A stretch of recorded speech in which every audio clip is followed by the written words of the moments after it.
Estimados amigos, por la sétima vez assisto e participo ativamente de um congresso de CEPA. E devo dizer que me llena de orgulho pertencer a uma instituição espírita progressista que, bajo uma direção dinâmica e com um comitê organizador deste congresso eficientíssimo, afronta todas as dificuldades de um período histórico amargo e realiza de forma virtual um congresso vivo, vivíssimo, centrado em temas atuais e com potencial para alcançar mais amplo universo de estudiosos do espiritismo graças à tecnologia.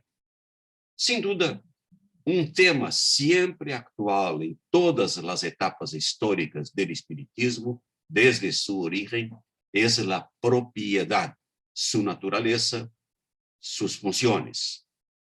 Este tema teve uma relevância histórica, política e social especialíssima ao mediados do século XIX, quando nasceu o espiritismo.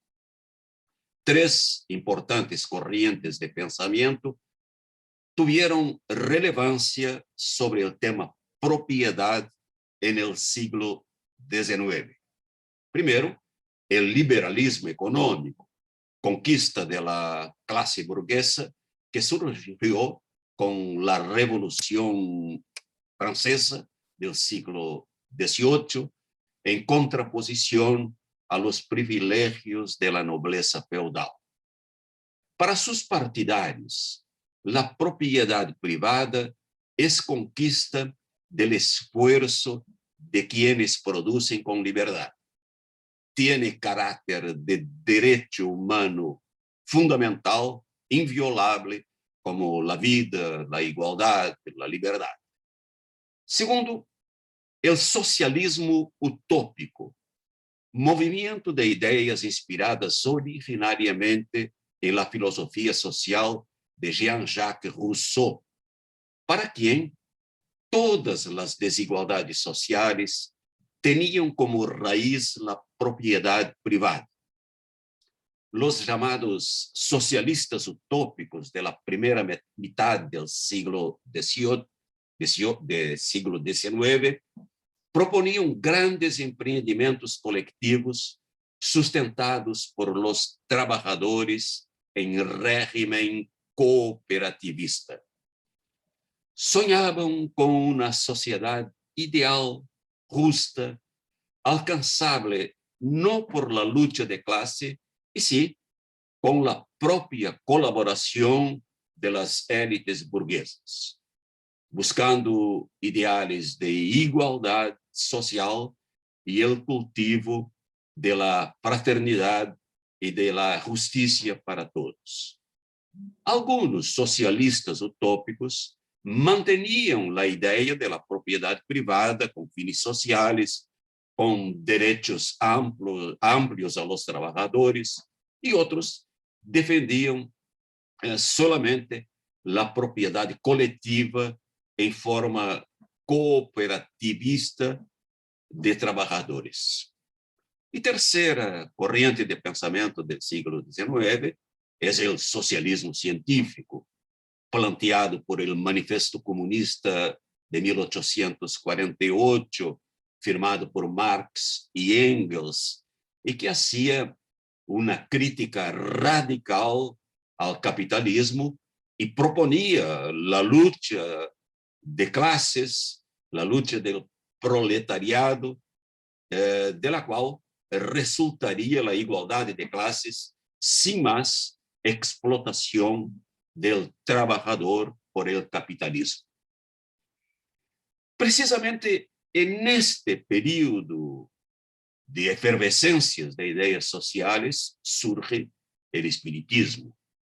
Pero o espiritismo nasce como um projeto filosófico, moral, não ideológico nem econômico. Os fundamentos desta filosofia são a imortalidade de los espíritos, sua relação com o mundo material, sua evolução infinita, em la búsqueda de la perfección y de la felicidad plena. A partir de estos principios, todos los bienes materiales son valores precarios que sirven únicamente a la vida material.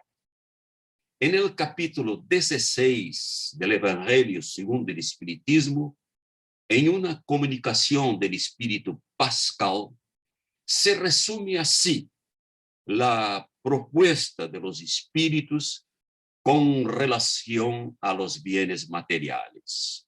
El hombre, dice la comunicación, no posee en propiedad sino lo que puede llevarse de este mundo.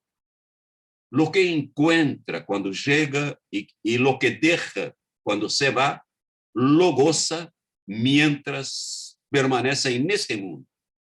Pero puesto que está obligado a abandonarlo, solo tiene el usufructo y no la posesión real. Y pregunta el espíritu, ¿qué posee el hombre, pues? Y responde, nada de lo que pueda ser de uso para el cuerpo, y sí, todo lo que es para el uso de la alma. La inteligencia, los conocimientos, las cualidades morales. Esto es lo que trae y lo que se lleva, lo que ninguna persona puede quitarle y lo que le servirá el otro mundo más aún que en este.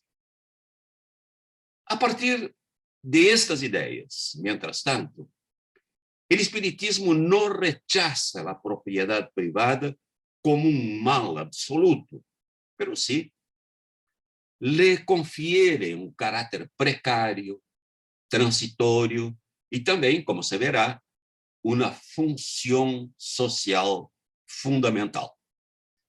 Es lo que se puede ver en algunas preguntas del Libro de los Espíritus que tratan específicamente de la propiedad. Comencemos por examinar esta pregunta de Kardec en el ítem 884 del Libro de los Espíritus. ¿Cuál es el carácter de la propiedad legítima? Pregunta Kardec. Y en esta pregunta ya deja claro que sí, considera existir algún tipo de propiedad que sea legítima. Y así le contestan los espíritus. Solo es legítima la propiedad que ha sido adquirida sin perjuicio de otro. Esta respuesta de los espíritus tiene relación con otra pregunta del Libro de los Espíritus que trata de la desigualdad de riquezas, tema al respecto del cual Kardec demostró grande preocupación en toda su obra.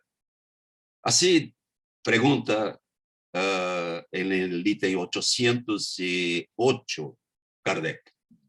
La desigualdad de riquezas no tiene por origen la desigualdad de facultades que da a unos más medios de adquirir que a otros. Respuesta de los espíritus, sí y no. ¿Qué me dices de la astucia y del robo?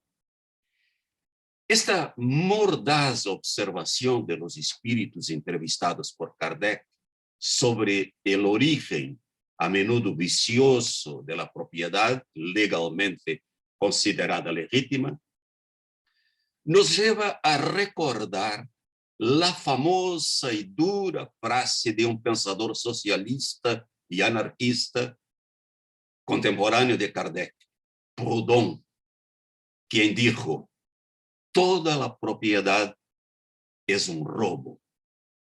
Bueno, a partir de ahí, los espíritus hacen largas reflexiones sobre el origen de la propiedad.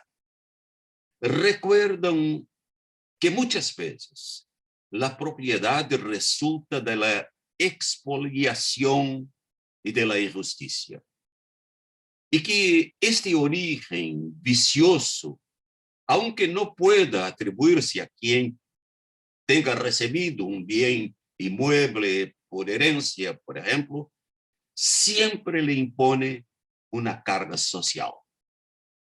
Dicen también los espíritus que la prueba de la riqueza, la posesión de bienes materiales, a menudo es una prueba más dura que la pobreza misma y que impone obligaciones sociales relevantes a quienes recibieron mucho.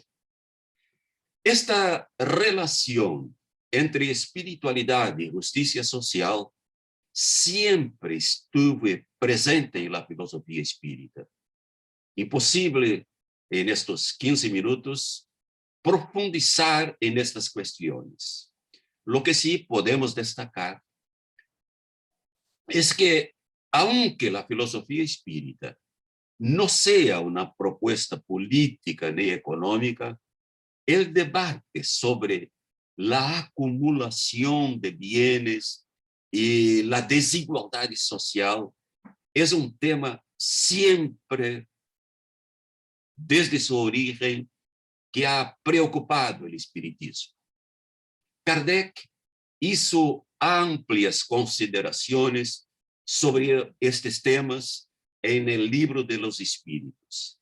Después de él, Leon Denis en Francia, Deolindo Amorim y Herculano Pires en Brasil, los argentinos Humberto Mariotti, Manuel Portero y muchos otros han contribuido con importantes aportes a la doctrina social espírita basada en la idea de la fraternidad y justicia social para todos.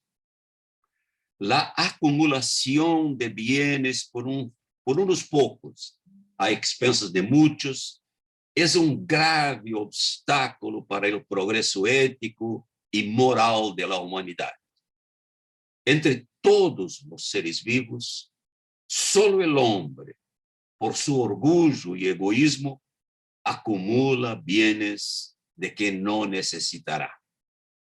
Un importante escritor, sociólogo y filósofo brasileño, Emir Sader, escribió así: si un mono, un macaco para nosotros brasileños, acumulase más bananas de las que pudiese comer, mientras la mayoría de los otros monos mueren de hambre, los científicos estudiarían al acumulador para descubrir qué demonios estaba sucediendo con él.